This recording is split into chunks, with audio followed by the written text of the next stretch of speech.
Nous émettons à partir de Kinshasa en République démocratique du Congo. Bienvenue à cette nouvelle édition d'actualité. Démarrage ce jeudi du mondial des clubs de champions. Le match d'ouverture a été joué entre la formation de Sunfresh Hiroshima et l'Auckland City de la Nouvelle-Zélande. Le représentant de la RDC, le tout-puissant Mazembe, lui affrontera le vainqueur de cette confrontation.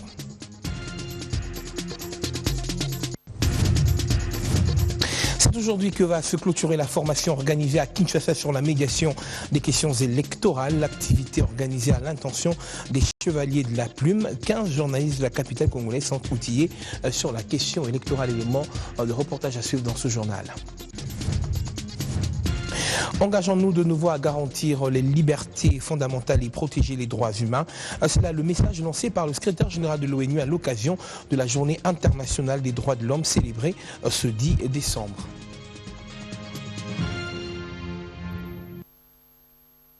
Voilà tout pour l'ossature, mesdames et messieurs, bienvenue à tous. Ouvrons ce journal par l'annonce d'abord de la disparition de l'apôtre Bolia Inzola Casimir, mort à 77 ans. Il était fondateur, représentant légal et chef spirituel de l'Église de Jésus-Christ de l'Esprit de Vérité, communément appelé BIMA, mort survenu le mercredi 9 décembre à 21h à l'hôpital du cinquantenaire de Kinshasa. La famille biologique, le cabinet des serviteurs, servantes et les fidèles de l'EGV demandent à tous ceux qui l'ont connu de garder une pensée pieuse en sa mémoire. Et en attendant le programme des obsèques, les paroisses de partout dans le monde organisent des séances de prière et des chants d'action de grâce. Ce communiqué tient lieu de faire part.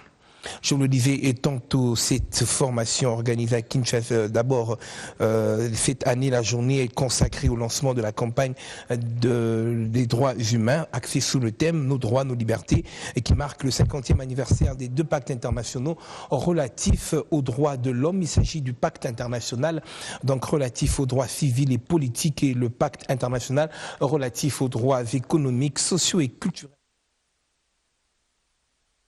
Il s'agit réellement d'un tableau sombre peint par l'Association africaine de défense des droits de l'homme section Nord Kivu à la veille de la célébration du 1e anniversaire de la Déclaration universelle des droits de l'homme. Selon Kizutobin Angui, chargé de communication au sein de cette structure de défense des droits de l'homme, 2 écoles et 2 radios aux côtés des civils constituent la cible des combattants ADF. La ZADO a documenté plus de 350 personnes qui ont été tués à la machette, ou plus de 12 attaques des cas de FRDC, 20 embuscades tendues sur les tronçons routiers Owicha Eringeti, Mbao Kamango. Également, nous avons documenté plus de 200 maisons qui ont été incendiées par les assaillants, mais aussi plus de 100 personnes qui sont portées disparues jusqu'à présent, mais aussi plus de 2 chaînes de radio fermées et une radio incendiée, mais aussi nous avons comptabilisé plus de 35 000 déplacés qui sont abandonnés à leur triste sort en territoire de Béni. Au cours d'un communiqué de presse publié à la veille de cet anniversaire, la ZADO recommande aux forces armées de la République démocratique du Congo et ses partenaires à intensifier les opérations de fouille des combattants pour épargner la population de toutes les atrocités. Nous avons recommandé au gouvernement congolais de mettre à la disposition des FARDC des moyens conséquents pouvant leur permettre d'anéantir définitivement l'ennemi. Nous avons également demandé au FARDC de relancer et poursuivre les opérations militaires de grande envergure contre les groupes armés, afin de finir une fois pour toutes les phénomènes dits ADF-NALU. Parce que vous savez qu'aujourd'hui, jusqu'à présent, on ne connaît pas le vrai auteur. Dans les mêmes communiqués, la ZADO note que 12 cas d'attaque des camps de position FRDC et plus de 20 embuscades sur les tronçons routiers Owicha Eringeti et Mbao Kamango ont été enregistrés au cours de cette année 2015. Merci à vous, Rikas Mouissi. Puis c'est autre chose, la corruption, il faudra le dire, reste un fléau au niveau mondial. L'Humanité a consacré hier la journée à sa lutte. La République démocratique du Congo perd environ 15 milliards de dollars américains dans la fraude fiscale et le détournement. Des chiffres alarmants rendus publics hier mercredi. Il faudra également dire qu'un certain nombre de questions méritent d'être posées en cette célébration, notamment celle de savoir qu'est-ce qui justifie cette situation. Je vous propose ici de suivre Dan Moulunda qui est juriste. la corruption, c'est pas seulement la corruption financière. Ça peut aussi être la corruption des idées, la corruption des esprits, la corruption des corps, etc. Donc, ces journées internationales, si elles existent, c'est pour nous faire réfléchir sur des thématiques et voir comment nous nous comportons nous-mêmes par rapport à certaines thématiques, que ce soit les violences contre les femmes, les filles, que ce soit la journée de l'alimentation ou la journée contre la corruption. Donc, réfléchissons peut-être chacun en nous-mêmes, dans la fonction qu'on occupe, pour voir si nous sommes corruptibles, si nous ne le sommes pas, ce que nous faisons pour éviter la corruption à tout niveau, si nous restons cohérents, consistants avec nous-mêmes. Voilà, ce serait peut-être le message que j'aimerais vous délivrer.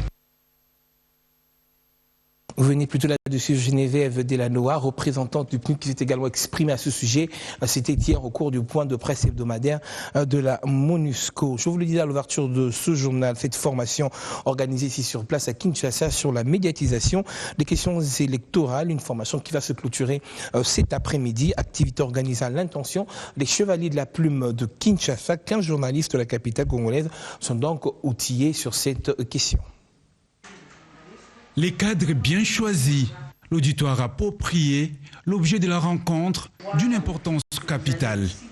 Des journalistes de Kinshasa réunis au centre interdiocésain pour une séance de formation axée sur la question de la médiatisation électorale. Considérée comme le quatrième pouvoir, la presse a un rôle important à jouer dans le processus électoral. Les journalistes, c'est un peu comme ces prêtres qui préparent la messe. Donc pour que la messe soit bonne, il faut que tout soit au point. C'est pourquoi nous avons commencé avec ces journalistes qui vont être formés pendant 3 jours. Mais aussi cette formation nous servira un peu d'examen. Ça va nous aider de pouvoir mieux renforcer notre proposition qui consiste à organiser un atelier national sur le contenu électoral en RDC. Une rencontre organisée par l'ONG canadienne Journalistes pour les droits humains avec le soutien de l'ambassade du Canada en RDC. Notre intérêt pour cet atelier qu'organise la GDH, parce qu'on pense que justement le rôle des journalistes pour pouvoir justement assurer cette élection plus saine, plus participative est clé. Alors bien qu'avec cet atelier, chez les journalistes, s'est développé ce genre, comme on l'a appelé, la boîte à outils, qui permettra de mieux jouer son rôle et de réellement faire de ces élections, les élections qui donneront la chance à la population d'élire les dirigeants qu'ils ont besoin pour un pays qui a autant de potentiel et puis en même temps autant d'enjeux. La cérémonie d'ouverture a été présidée par les présidents du Conseil supérieur de l'audiovisuel et de la communication. Pour ces derniers, le respect de l'éthique et de la déontologie en période électorale s'avère être une contrainte. Les médias jouent un rôle très important dans la consolidation de la démocratie. Et pour que les médias jouent ce rôle convenablement, il faut que de temps en temps, qu'on rappelle aux journalistes les bases de la profession. Ce qui est très important parce que les élections, c'est une période cruciale, c'est une période de tension. Et les médias ne peuvent pas diffuser, ne peuvent pas publier n'importe quoi. Il faut un travail responsable, un travail de... Et toujours question électorale, sachez que le président de la Commission électorale nationale indépendante a reçu hier mercredi la directrice pays du programme des Nations Unies pour le développement. Au menu de leur discussion, l'avancement du processus électoral en cours, le calendrier électoral, mais également le budget des élections. Et le PNUD se dit prêt à accompagner le processus électoral. Actualité en province. Plus de 20 000 déplacés d'Iringeti dans le Nord Kivu vivent dans des conditions difficiles à Komando dans l'actuelle province d'Ituri. Plus de détails ici avec notre permanent dans la région, Joël Bin Maraiki. Dans nos prochaines éditions, je vous le disais, en rapport avec la journée internationale de lutte contre la corruption, les greffiers, secrétaires des parquets, magistrats, OPJ, avocats et tant d'autres participent depuis hier à Goma à un atelier de 3 jours sur la vulgarisation du code de conduite de l'agent public de l'État, un atelier organisé justement en marge de cette célébration par l'Observatoire du code d'éthique professionnelle au CEP en collaboration avec RCN Justice et Démocratie. Au centre de ces travaux, la vulgarisation du code de conduite de l'agent public de l'État. Et le choix de Goma n'a pas été au hasard pour ces assises. Goma est une ville meurtrie par plusieurs guerres. Là où il y a la guerre, il y a la désorganisation. Dans un endroit comme celui-là, où c'est la loi du plus fort qui a prédominé, il faut vite sensibiliser les gens aux valeurs républicaines. Lancer la journée mondiale de lutte contre la corruption à partir de Goma, c'est participer à la renaissance du peuple de Goma. Pour Sonia Grabot, chef des projets RCN Zone Est, l'appareil judiciaire, cité comme le centre de la corruption, à tort ou à raison, doit être le point de départ d'un combat acharné contre ces fléaux. On a vu que le secteur judiciaire était un des foyers ardents de cette corruption. Si on veut rompre la chaîne de cette corruption, il faut que ça commence par chacun d'entre eux.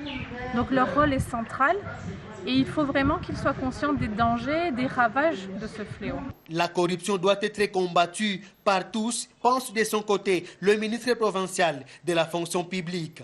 Le choix du secteur judiciaire comme cible de vulgarisation pour cette 13e session de la journée mondiale contre la corruption puise son fondement juridique dans la vision même du chef de l'État, faisant de la corruption en RDC une autre forme de criminalité qu'il a décidé de combattre avec la dernière énergie. Cet atelier de 3 jours est organisé par l'Observatoire du code d'éthique professionnelle en collaboration avec RCN, Justice et Démocratie. 715 millions de dollars américains viennent d'être accordés à la RDC par le Fonds mondial pour la lutte contre le VIH-Sida, la tuberculose, mais également le paludisme. Des sommes gérées par l'instance de coordination de subventions de lutte contre ces 3 pathologies. L'annonce a été faite par cette structure. Christian Elongo. 38% des réductions des décès liés au VIH-Sida et 21% pour les nouvelles infections dans la période allant de 2000 à 2014. Une réduction spectaculaire opérée par la République démocratique du Congo. Mais une question se pose, celle de savoir quelles ont été les stratégies mises en place pour arriver à ce chiffre impressionnant évoqué par le ministre de la Santé publique, le Dr Félix Kabange-Numbi, à la 18e conférence internationale sur les sida et les infections sexuellement transmissibles en Afrique. Lors de ces assises d'échange et de partage, Félix Kabange-Numbi a porté haut les stratégies louables utilisées par la RDC dans la prise en charge du VIH-Sida. La chose pour laquelle la RDC a eu ce succès, c'est le leadership national qui est porté par le numéro 1 du pays, le président de la République, qui s'est engagé lui-même dans une génération sans sida d'ici 2030. Et nous avons également parlé de la rationalisation de la plateforme. En fait, aujourd'hui, tous les partenaires viennent, ils travaillent au même endroit, dans les mêmes zones de santé. Quand on a les résultats, on ne sait plus c'est lié à quel partenaire. Avec la rationalisation, nous avons signé un document. Ça permettra d'avoir encore plus de résultats.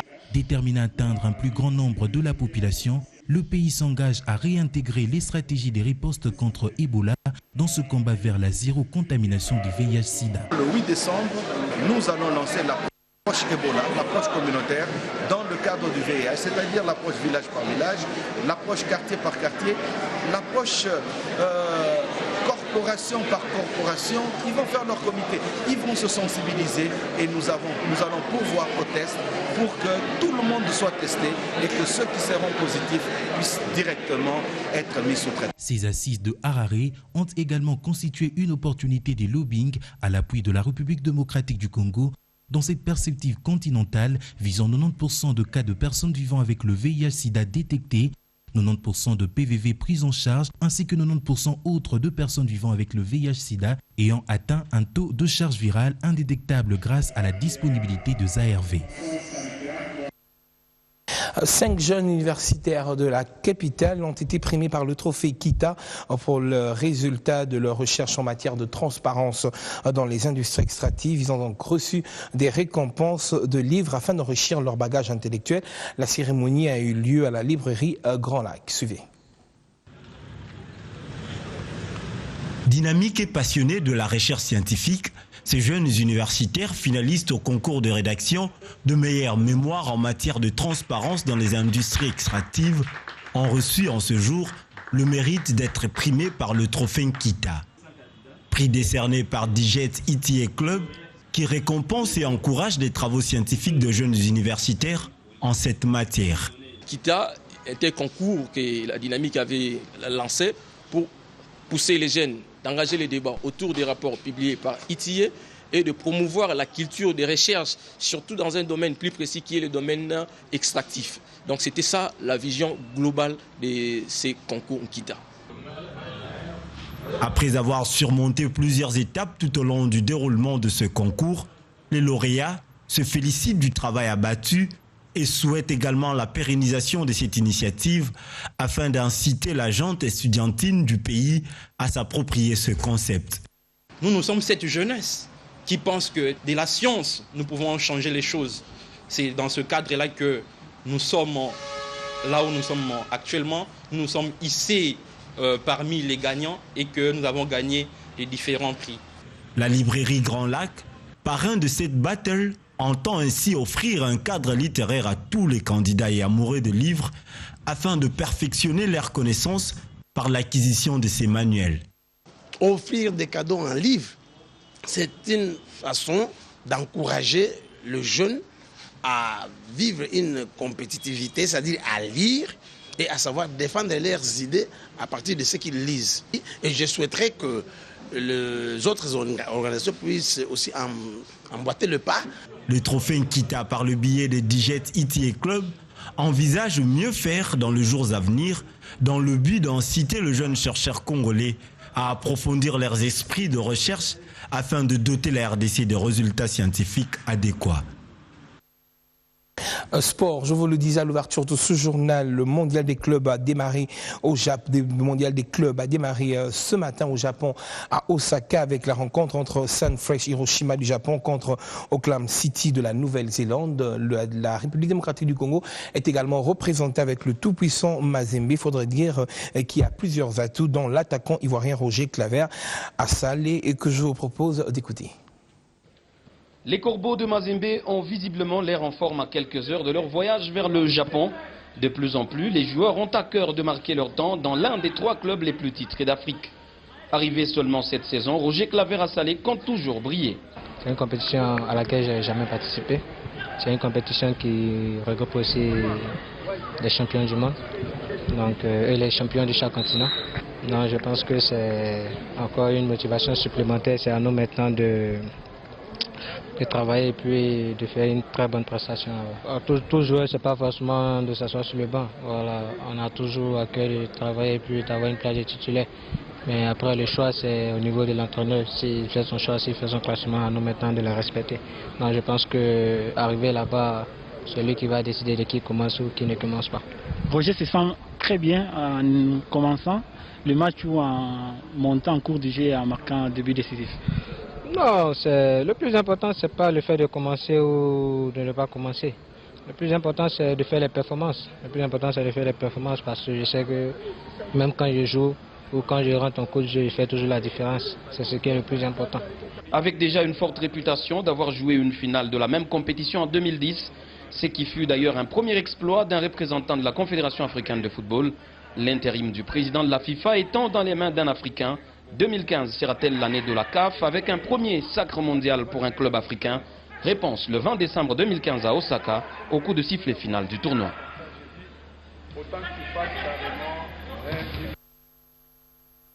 Une autre compétition, sachez que les Léopards dames handball livrent leur 4e rencontre en Coupe du Monde dames de handball contre les Bleus de la France. Aujourd'hui, il faudrait dire que jusque-là, les Congolaises n'ont remporté aucune victoire après leur défaite 26-11 contre le Brésil, 25-13 contre l'Argentine et 33-17 contre la Corée du Sud. En compétition purement nationale, la Ligue nationale de football ne s'arrêtera pas en si bon chemin. Elle arrivera à terme, a déclaré Constant Marie, président de la FICOFA.